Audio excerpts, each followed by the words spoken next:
It's the Monday Game Chat with your host, Clive Illenden.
It's the Monday Game Chat with your host, Clive Illenden.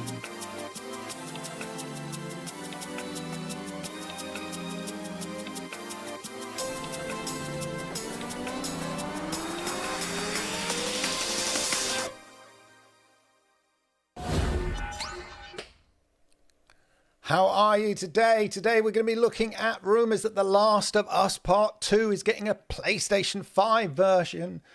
Dragon's Dogma 2 release date is leaked. I'm looking at my notes over here. Xbox syncing finally comes to GeForce now. Yay! And could there be a Bully 2 along with Grand Theft Auto 6 and all of that and all the gaming news as ever? Let me know what games you've been playing and all of that. Put it in the chat while I hit the titles. It's the Monday Game Chat with your host, Clive Illenden.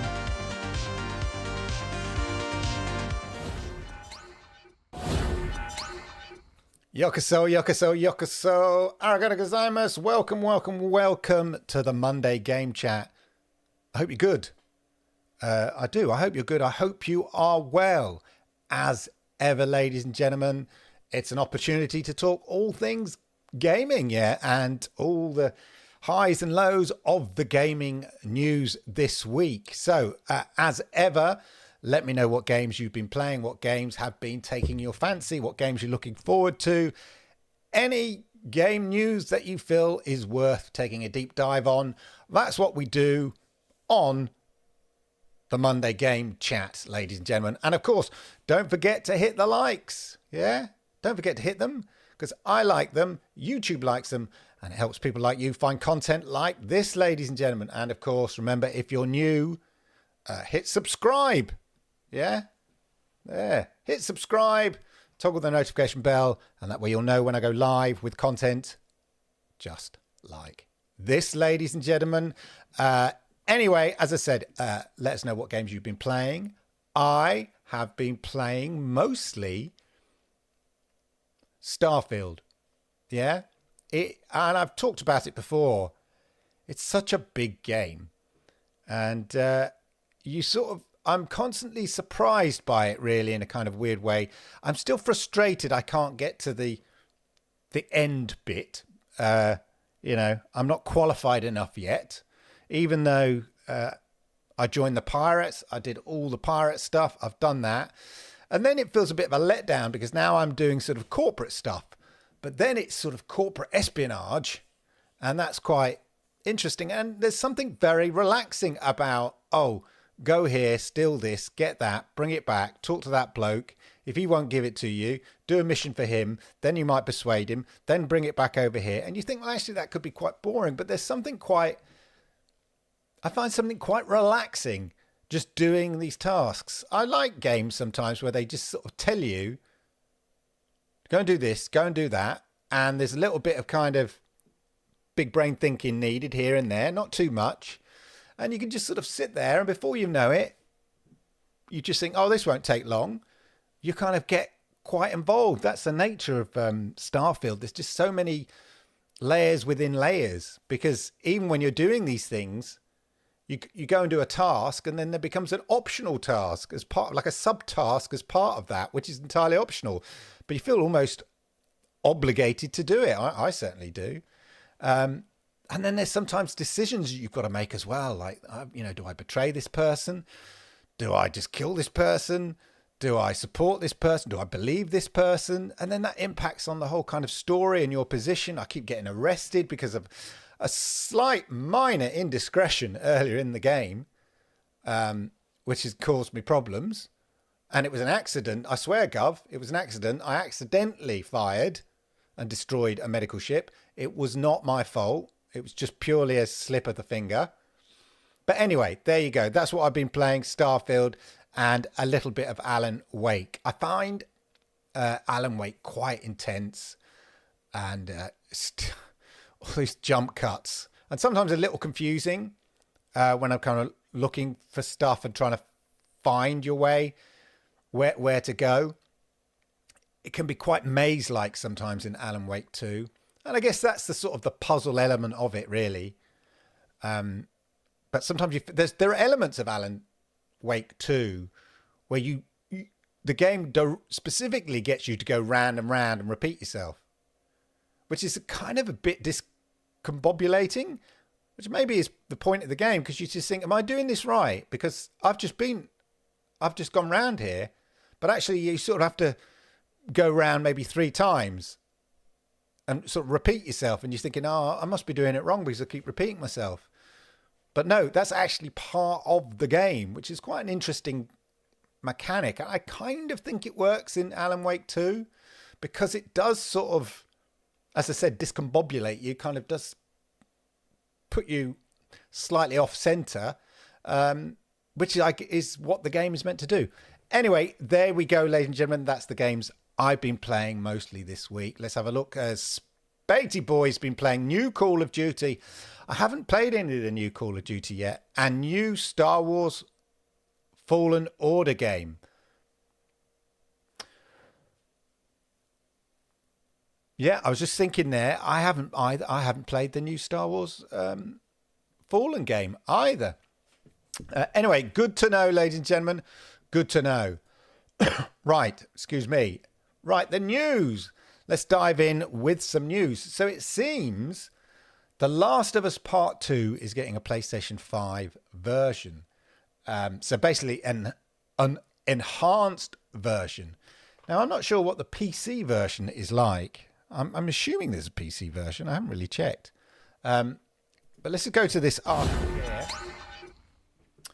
So, PlayStation 5 version of The Last of Us Part 2. Now, obviously, you know, on this show, I'm heavily Xbox orientated. I don't possess a PlayStation 5. And I have to confess, and I know it's considered one of the most important games culturally of the last few years, I've never played The Last of Us, Part 1 or Part 2. Partly because I don't have a PlayStation, although, you know, I can play it. Obviously, I could buy it to play it on PC, and maybe I will, because I do like a good narrative-driven story and game, and I know people kind of rave about it so much, and maybe it's one of those things that's kind of worth me coming at a bit later, you know, after all the hype and everything's died down. Anyway, PS5 version of The Last of Us Part 2 reportedly added to PlayStation's database. The game's composer let slip in July that an enhanced version of The Last of Us 2 was coming.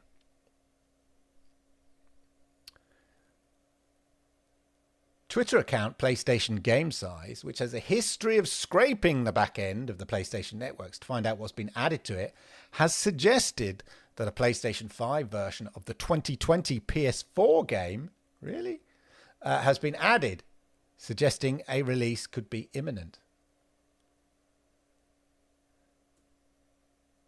Despite releasing only months before the launch of the PlayStation 5, The Last of Us Part 2 never received a native PS5 version or a director's cut re-release like Ghost of Tsushima.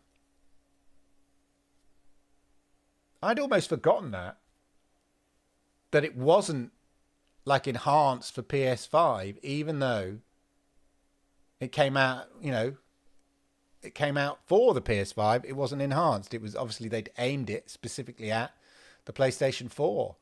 Obviously the bigger market there. That's what they'd been developing it as. But anyway, let me know whether you've played The Last of Us PC version or any of that. I mean, I'm presuming if you get the PC version, you can just crank it up. And therefore you don't need the PS5 enhanced version. But if you've got a PS5 and you want to play it through in, 120 frames per second, presumably beautiful 4K, why not? Why not, ladies and gentlemen? Anyway, that's that. Dragon's Dogma 2. Apparently a release date has been leaked by Peggy. You have to say Peggy by a certain way, don't you? In the way that whenever this is rated Peggy 18. Peggy 18. Every time a game comes up, they have that kind of voiceover. Anyway, courtesy of Peggy, we now have a release date for Dragon's Dogma 2. There is a 15-minute showcase stream scheduled for later this month, although the notice regarding the game's release date appears to have slipped early. Ooh.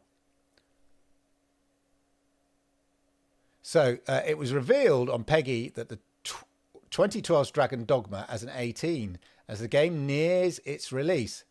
However, within the listing, Peggy has revealed, seemingly inadvertently, that Dragon's Dogma 2 will be released by March 2022, by the 22nd of March 2024. If you're not familiar with Dragon's Dogma, there we are. It's got dragons in it.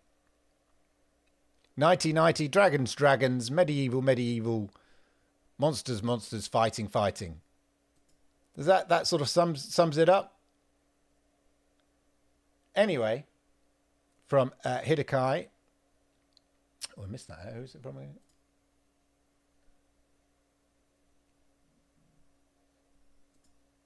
Anyway, as I said, so it looks like the sequel will be released the first quarter next year.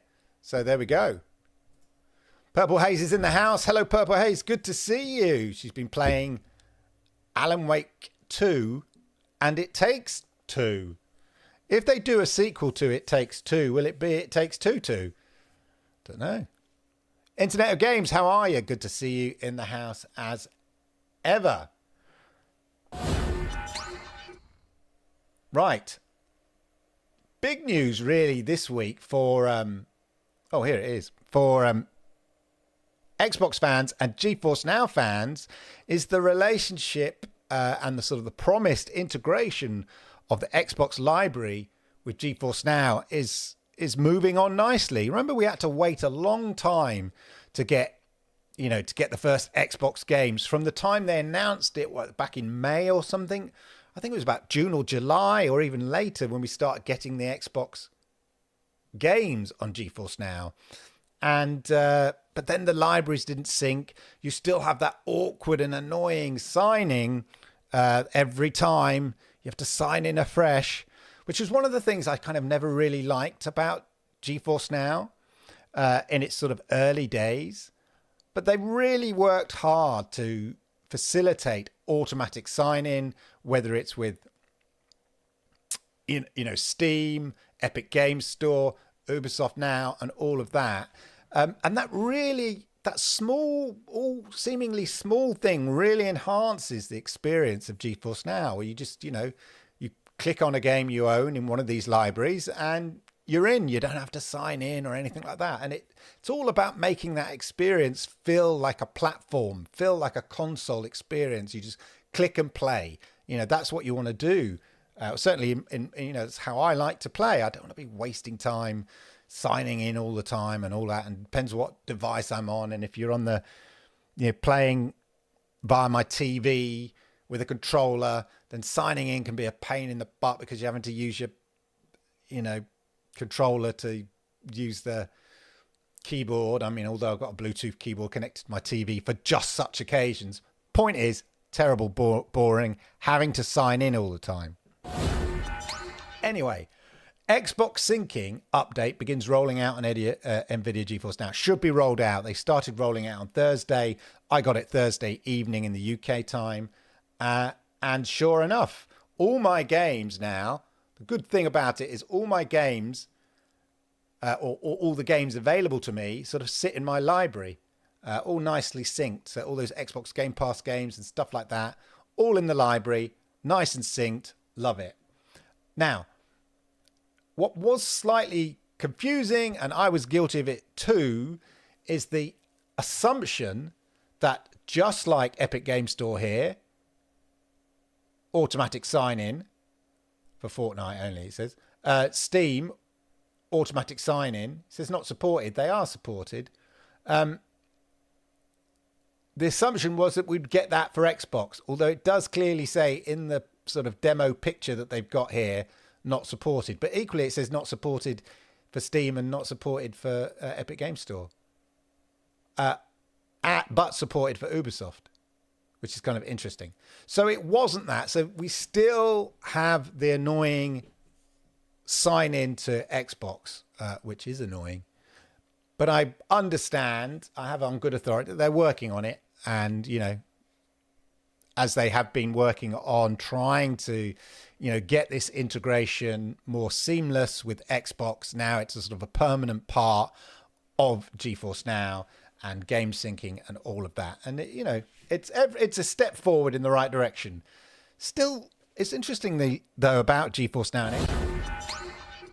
There's still some big games missing. It was great to see Starfield, and Starfield was as good as day and date. I think there's probably about a day or so gap between it launching and it, launching on Xbox and as a PC version on Xbox PC Library, and it being available on GeForce Now to play.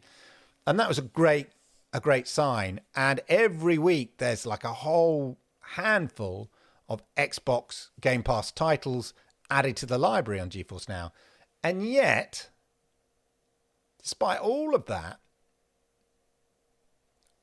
no Halo, no Sea of Thieves. Now, sure, you can play these through Steam, but, these are titles I have on my Xbox Game Pass. I'd like to play them sometimes, in enhanced versions, on PC versions, on my PC when I'm sitting here, via GeForce Now. I just find it that little bit odd that the big games like that aren't there. Yeah, we got Gears 5, as I said, we got Starfield. But hopefully it will continue to progress. I mean, they are adding loads of Xbox games every week to the GeForce Now library. They're just not always the big games, which is a little bit annoying. But anyway, there you go, ladies and gentlemen. Just going to delete that. So we talked last week, didn't we, about, I'm just cutting and pasting here. We talked about, obviously, Grand Theft Auto 6. No page. Brilliant. We talked about Grand Theft Auto 6, GTA 6, rumored to be being revealed this December, or very soon at least. So it's a long-awaited sequel from Rockstar Games. But there's another game that many people from Rockstar that has never had a sequel. And it was controversial, very controversial game, as ever.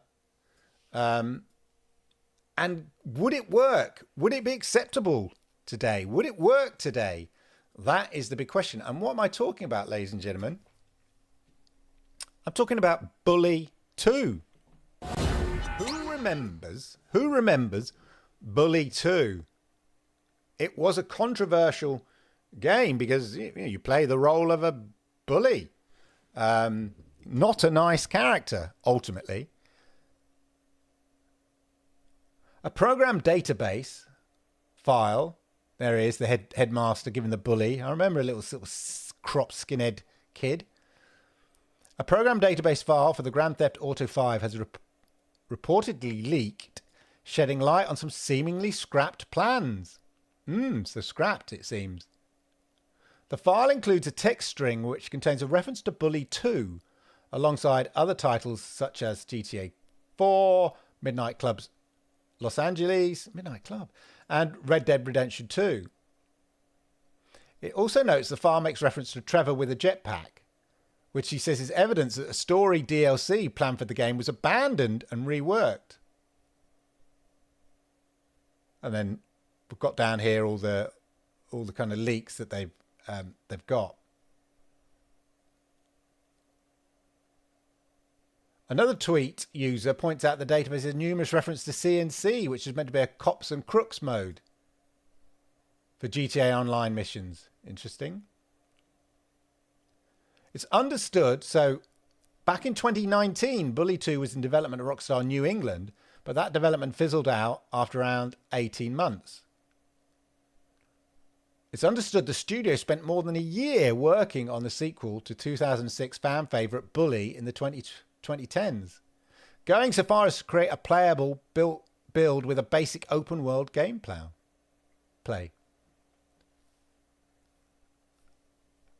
Dan Houser and a handful of his most trusted developers wrote a script for Bully 2 as early as 2008. However, to this day, a sequel to Bully has never been officially announced. Now, the interesting thing is, would it be acceptable? There are certain, quite rightly, certain behaviours and attitudes, as I said, quite rightly, that have changed. Even if it's all, tongue-in-cheek and ironic and a bit laddie, could Bully 2, could a Bully game work on a mass scale? I mean, sure, there are controversial games. There are games that may be a little bit unsavory and stuff like that, or not politically correct, but not even ironic with it. But a game from Rockstar has to sell in the bucket loads. Yeah, so it has to have a mass appeal. And I know there's plenty of kind of slightly twisted people, especially gamers on Twitter and all that kind of stuff. But would it work? I'm curious what your thoughts are. Would the Bully game work today? Would it be acceptable? I don't know. Purple Haze says, lol, maybe. I'm assuming about The Last of Us there. Jerome's in the house as ever. Hit the likes, of course. Internet of Games playing Hogwarts, Robocop, finished Alan Wake 2, haven't finished it yet, and Plague Tale Requiem. Great games to play. Alan Wake 2 and I'd feel a bit overwhelmed playing both those games almost next to each other. I'd need a palate cleanser, I think, between Alan Wake 2 and Plague Tale Requiem. They're quite intense games, both of them. Jerome doesn't have to sign in with his Atari 2600. Bully was pretty good, what I played of it. I sort of remember it, Even then, I just thought, really?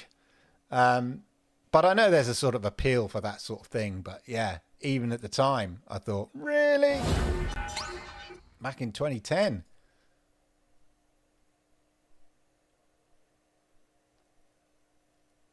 You know what's coming up this weekend or this week? It feels like Black Friday has grown, has it? That's what I'm talking about. Black Friday. Are you going to treat yourself to anything in Black Friday? I'm just cutting here. Because there are some, as ever, there's some good deals. I've already spent I mean, Black Friday's becoming like basically just November. Yeah. It used to be like a build up to Black Friday, but the sales start early. I've already bought. I bought something today from the Black Sale, not gaming related. I bought something a couple of days ago, so-called Black Sale purchase as well. Like it's just the sales have just grown and grown, isn't it? So they should call it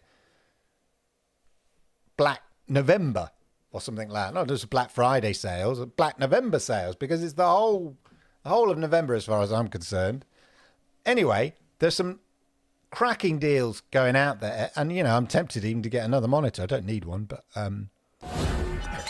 if you haven't got yourself an Xbox Series S, which if you want to get a console, but you want to spend a lot of money on it, then you can't go too far wrong with an Xbox Series S. It's a very good machine for the price. Or a second Xbox in the house. If you've got like a couple of kids, or you've got a kid you want to play with, in terms of playing on Xbox and all that kind of stuff. Like my son's got his Xbox upstairs, Xbox Series S. I've got my Xbox Series X downstairs. £189. That's a good deal. Also, if you're in the UK, I noticed EE, which is now sort of big telecommunications company, are doing packages like phone packages.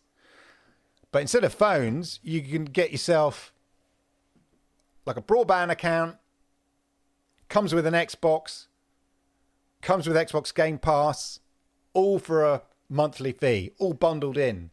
They're going big into gaming and using gaming as a way to kind of sell their broadband and internet services. But anyway, UK retailers are discounting the entry-level current gen console by up to 60 quid. I mean, 189 quid. It's not bad. The console is already the cheapest current gen console, where there are no discounts running, normally at 250 quid. I mean, that, when I bought it, I just thought, that's fine. At the time, it was like, yeah, here, 250 quid, boom, not a problem. Microsoft is selling both the Series S and the Series S starter bundle for $209. What would be the starter bundle? We should check. What do you get with the starter bundle? Shop now. Let's go shopping.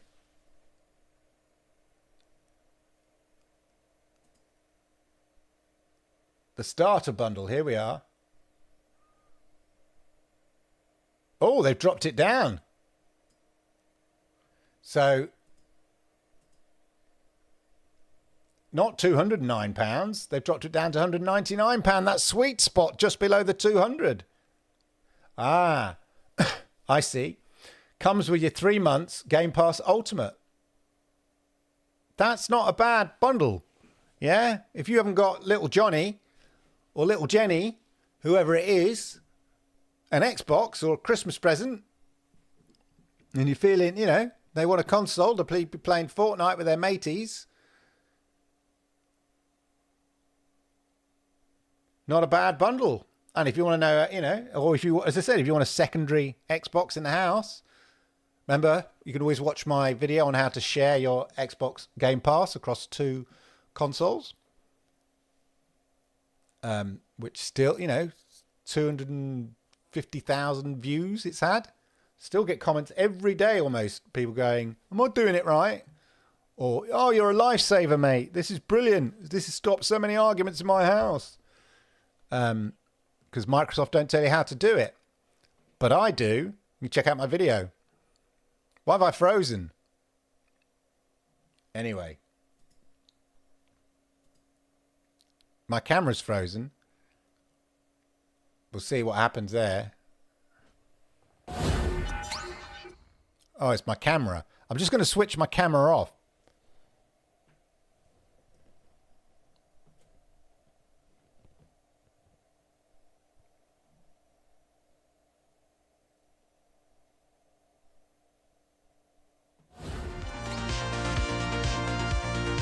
It's the Monday Game Chat with your host, Clive Illenden. It's frozen there. That's very peculiar. Very peculiar.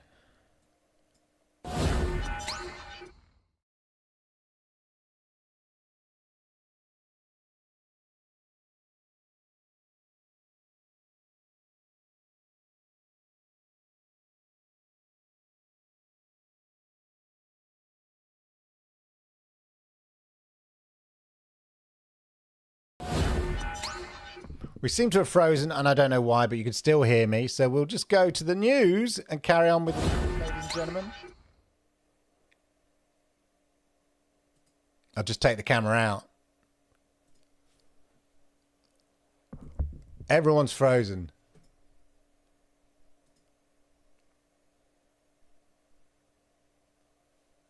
Yeah, okay, I can see movement, so that's good. I seem to still be alive. That's good. At least it's on my good side. Exactly. Exactly. Thank you for that. We'll carry on with the news, ladies and gentlemen. We'll go down here. That's a bit annoying. Anyway, it's not just... Here we are. Not just Xbox, although obviously I always favour Xbox. Nintendo. I wonder how these deals relate to in the US. That's the interesting thing. Because these are all UK-based deals we're getting. But Nintendo, Black Friday deal, offers a Switch OLED with Mario Kart 8 Deluxe for £57 off. Which is still quite a lot of money. IMO. I've always thought the Switch is a lot of money. Considering... You know, you can get the Xbox Series S. But I guess you're buying, you know, it's you're buying it because you're really into sort of Switch games. You're not buying it to play, ultimately, you're not buying it to play, you know, Call of Duty, are you? Or, you know, or even Fortnite. You're buying it because you love Nintendo games. You're buying it for, Zelda, you're buying it for Mario Kart and all of those things, which just goes to show the pull of those games. The bundle contains a neon blue and neon red Switch OLED model, as well as a digital copy of Mario 8 Deluxe and a 3-month subscription to Nintendo. There we are, another 3-month subscription to Nintendo Switch Online. The bundle was announced by Nintendo of Europe last week, but then it was only it was 349 euros, and now it's 309 pounds. But there we go. Black Friday, save 56 quid, 309 pounds. I don't know. I still wouldn't switch to that. I know my kid's mum got them one, but that's because she's into Mario Kart and stuff like that. So she got them the Switch. And then they saved up and bought another Switch. The kids saved up and bought another Switch for themselves. So they had 2 Switches, which is quite nice. I thought, the idea of them saving up together. But there we go. That's the sales, ladies and gentlemen. Just go back to the studio to see if the cameras... I know what I'll do. I'm going to take this out of the camera. Right, I'm just taking my feed out the camera. So if I go to the studio, I shouldn't be there. In fact, if I turn this on, I'm doing so on the fly when that... It's just stuck. The picture's stuck. Even if I take the plug out. Crazy. Permanent burnt-in picture of me. Just trying to put my lead back. Even if I turn the camera off. Unbelievable. Let's thanks OBS. Updated OBS for your bugs.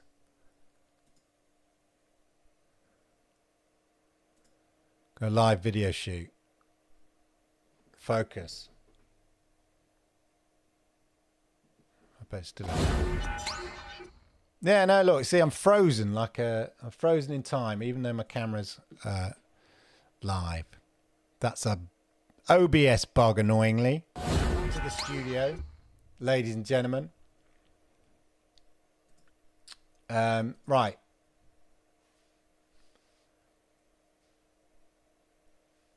One small thing here for, esports fans. And maybe you need a new pair of, a new headset or something,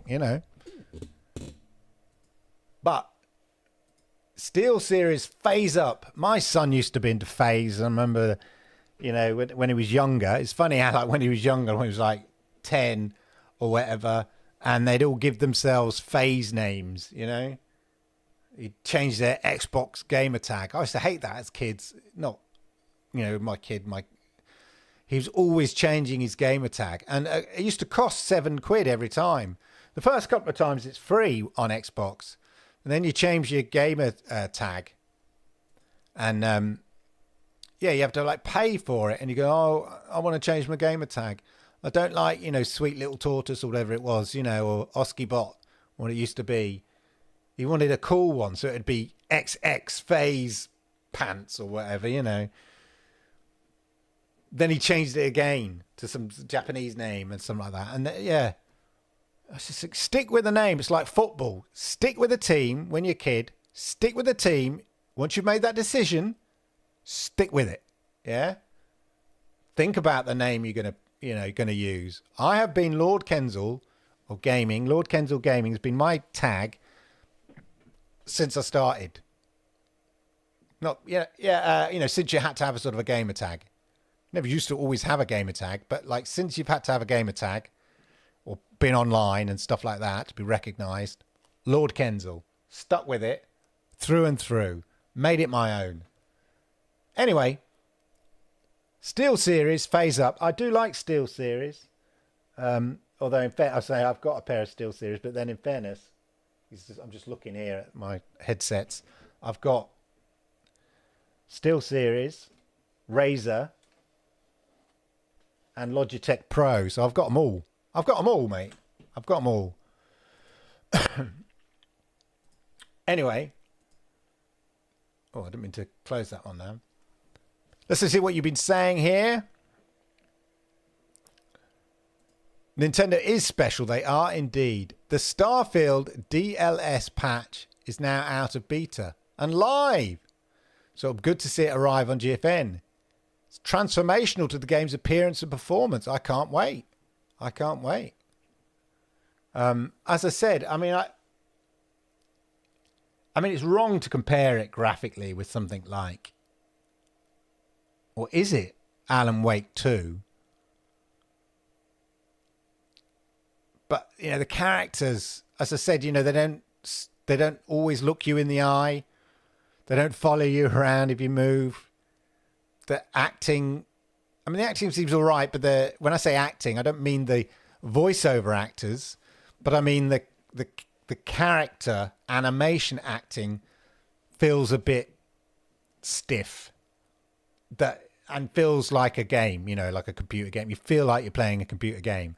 Whereas what blew me away with the opening few scenes of Alan Wake 2, especially the whole kind of Saga Anderson aspect, was just how well the character animations felt natural, and keep you in the story. There's no kind of uncanny valley kind of, corridor of uncertainty in there. It feels like real. There's a couple of moments as the Alan Wake character, it felt like back to I'm playing a computer game character here, graphic character, in its movement and animation. But the Saga levels especially are really, really good. Jerome says he's sticking with his Wii and his Wii U. Yeah. I think I got rid of. I've had two Wiis because one broke, and I bought them second hand. One of them second hand. It's always kind of quite cool to have at least one Wii, because occasionally, you just feel like in the mood for a bit of silly Wii Sports or something. My sister and brother-in-law, they got a beautiful house in France, lovely house in France, and they got a massive barn in there, which they've kind of converted into sort of a, I don't know, like a playroom. It's not a room, it's a barn. It's like an enormous barn. And it's got like a beautiful concrete floor. It's all done up and plastered walls and everything, and like lovely oak beams. But I gave them a projector, just a cheap projector, because a friend of theirs bought a little projector around, really old fashioned one. You know, you still plugged it in with, you know, one of those RSB type sockets that you get, you know, you still have. And they watched, they had a film night in there, and they invited some, you know, neighbours from the village around and had popcorn and sat around. And even though it was like barely a 1080p experience on a big screen, it was still fun. So then they tried setting up the Wii, and obviously we did an adapter. So I bought them a new projector, little sort of LCD projector, LED projector type thing, not a super expensive one, with HDMI socket. And I bought a converter for the Wii. I said, just, you know, get this converter so you can use the HDMI socket on it. And sure, we set it up and it worked a treat. So then you could just play Wii games on a big screen in the barn. So if you're out in France there and the weather turns, not that it ever did, or it occasionally does whenever I go out there, but normally it's beautiful, beautiful weather. But or in the evenings, you can go into the sort of the recreational barn. Let's call it a recreational barn. They've got like a dartboard, a foot table thing, you know, football table, table tennis, and as you know, you can set up a screen and play Wii. And the great thing about Wii when it came out, and one of the reasons it was so popular, is it was Nintendo being innovative as ever, and you know, your gran could play, you know, so at Christmas everybody could play Wii Sports. That was the beauty of Wii. They tried to innovate for Wii U, but it didn't quite catch the imagination, did it? In the same way, the Wii just worked. It's funny because in my recent review that I'm doing for the Meta Quest 3, that's my overall impression with it. Like I've mentioned before, I've not had a great experience with VR, but when I played the VR games, but specifically when I played the mixed reality games with the Meta Quest 3, it just worked. The games were really good. And what it reminded me of was the PlayStation Eye toy. I think it was called the Eye toy. The PlayStation Eye toy. Who remembers that? I remember when that came out. I think it was for the PlayStation. It was for the PlayStation 2. And it was a little camera. You plugged it into your PlayStation 2 and it could detect your body movements.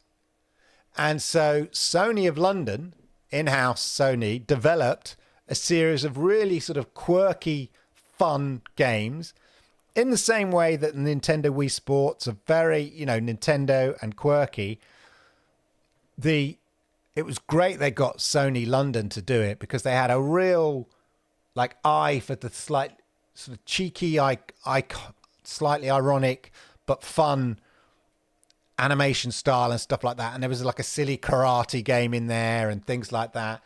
And you forgot about the technology. It was just fun. Yeah, it just worked. It was just good fun to play. And that's the thing with technology or gaming technology and innovations. You need it to work. Yeah, out of the box, literally. And for you not to be obsessed by the technology, but be obsessed by the new level of fun and entertainment that it delivers. And I think the Wii definitely did that, and that's why it sold so well. Whereas the Wii U is a bit more of a harder thing to explain or to kind of see the point of it. With the Wii, just picking up a controller and pretending it's a tennis racket, yeah, I get that. Not a problem. So yeah, there we go. That is why the Wii was so popular. In my opinion, ladies and gentlemen. In my opinion. I'm just going to just check there. Wii Bowling. Oh yeah, Wii Bowling was great. If Nintendo had ninjas, what does Xbox have? As soon as you talked about game sharing, your camera started acting up. Oh, I see. Yeah. Exactly. Interesting, Colm. Yeah. They go, I'll get you. Quick call into OBS. Put a bug in it. It's the end of the old engines, and Alan Wake is the birth of the new engines. Certainly, I think they've set a benchmark. So the legacy assets on Starfield are very well honed, but the very new aspects of Alan Wake are unrefined, but ultimately outclassed. Yeah, they do. The old engines with their raw potential, absolutely. Wii Bowling, yeah, that was a hell of a lot of fun. As I said, the beauty is, anybody could pick it up. So just me on Xbox Pure here, they're talking about, obviously, the big Black Friday purchases. Interesting to hear, Spirit T, which is also on GeForce Now, came straight to Xbox Game Pass, and as a Game Pass title, went to GeForce Now. And Mike Rose, I see a lot of him on Twitter, but that's because I follow him, I guess. On Xbox, Game Pass has, as usual, been huge for us.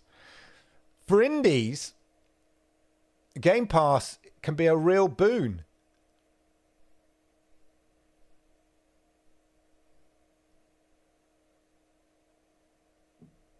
It's been a fascinating launch due to where the game has been most successful. Usually we do very well on Steam. Then the console versions catch up in the months afterwards.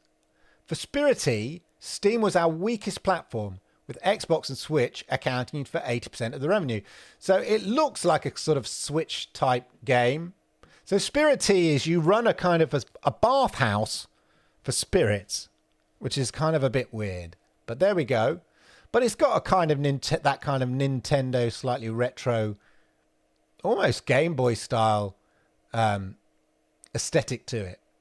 I think the reason for this is at least in part due to the way that the Steam store has evolved in the last couple of years compared to the console stores. Way more AAA publishers have started popping their stuff on Steam, having failed to make non-Steam PC platforms happen. So Steam is becoming the dominant library, and big AAA games are going, yeah, we've got to be on Steam. And that's pushing out or pushing down the sort of the profile or the list of things, some of the indies who, usually did really well on Steam. In turn, Steam has become more AAA heavy, which means there are more eyeballs on the bigger releases, which is always the struggle an indie has. How do you break through? On console, the playing field remained pretty much the same. In fact, there's less AAA on Switch. Again, apart from the big Mario games and maybe, Rabbids or something like Ubisoft type game, what other AAA games do you get on that you're going to want to play on Switch? So at launch, Spirity easily moved to the top sellers chart on Switch and stayed there. This means that while Steam sales have begun to naturally drop, Switch sales are staying solid, as people are discovering the game more through the top sellers. On Xbox Game Pass, it's been huge for us. It was meant to launch in 2022, but after we got a Game Pass deal, we decided, hey, let's make this thing even bigger and better. Hence the delay into 2023. So they entered into an agreement to release it on Games Pass, and because of that, they got additional funding because they're going to release it on Game Pass. So they said, actually, why don't we create more? You've got 100 plus hours of content thanks to the deal they did with Game Pass. The thing about Game Pass is it gives a small indie security, because they're going, we will guarantee you X amount of money if you release this on Game Pass. And as an indie, as a small indie, that's what you want. You want a guarantee. Otherwise you are beholden to the whims, the winds, as it were, and the storms of just sales. And if you can't get the sales on Steam because the AAAs are pushing you out, you've got an issue. Now, they seem to be well supported by Switch in terms of sales. Great. But releasing on Game Pass is a guaranteed check. which at least you can say, right, you can invest that in your development team and say, right, you're all getting paid, plus here's a little bonus, but why don't we use some of this money and reinvest in the game? A hugely noticeable thing that happened during this launch was that we got absolutely zero YouTube coverage at all. Go search Spirity on YouTube and you see there's just a couple of big videos. Nearly every YouTuber who got back to us wanted money to make a video. Blooming YouTube content creators, the cheek of it. Now look, I get it. That's how this works. YouTubers want to pay them to cover your games. All right, sure. But I just don't want to do that. And I tend to agree with you, Mike. You know, by all means, hand out games for YouTubers. I'm all for that. Yes, please. But I don't expect to be paid to play a game. That's just not how it works. YouTubers want you to pay them to cover. All right. It feels weird and icky and disingenuous. Exactly. And I just can't do it. So I guess our games won't get covered on YouTube. Of course, the fact we still managed a $1 million launch without any influencer support makes me think we could have achieved. What could we have achieved if I did pay some people? I don't think you should pay some people, Mike Rose. So maybe I'll be forced to in the future, but God, I just really don't want to. It's so yuck. Anyway, that's about it.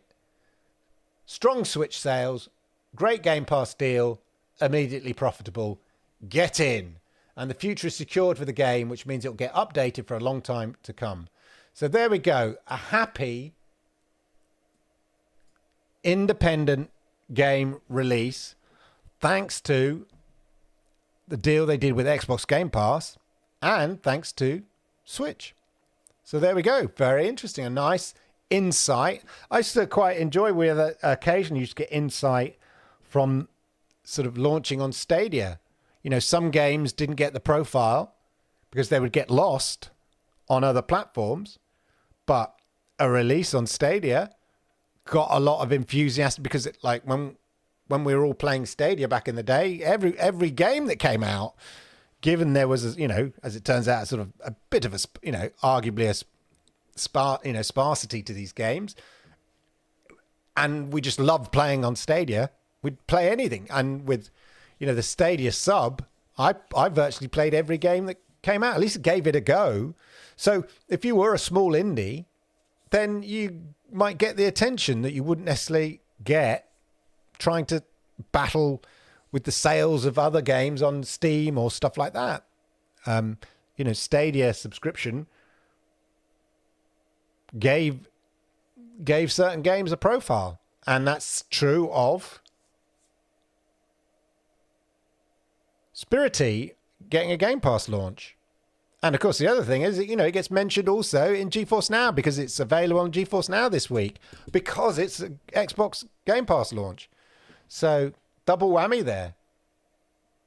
Anyway, there you go, ladies and gentlemen. There's a good chance a lot of eyes will see an indie game on Game Pass as well. Exactly, Jerome. Exactly. Right, well, we'll end it there, ladies and gentlemen, since, you know, my camera, look, I'm still frozen in time. Yeah, it's still frozen in time. We'll end it there because yeah, I've been frozen. I've been zapped because I revealed that you can share your Xbox Game Pass legitly. It's very easy to do. Check out the video. Thank you for joining us. Apologies, my camera decided to die on me. Well, it's not the camera. It's OBS decided to freeze the camera on that scene and not change. I hope it hasn't spoiled your viewing pleasure too much. No, thank God we can't see your ugly mug. All right, at the back, cheeky. Anyway, don't forget the GeForce Now Thursday news will be out on Thursday. The clue is in the title. And join me if you're so inclined. Same time, same place next week. Thank you for your time. It's really, really appreciated. Sayonara. Thanks for watching the Monday Game Chat with your host, Clive Illenden. Don't forget to hit the likes, subscribe, and consider becoming a member. Hit the join button today.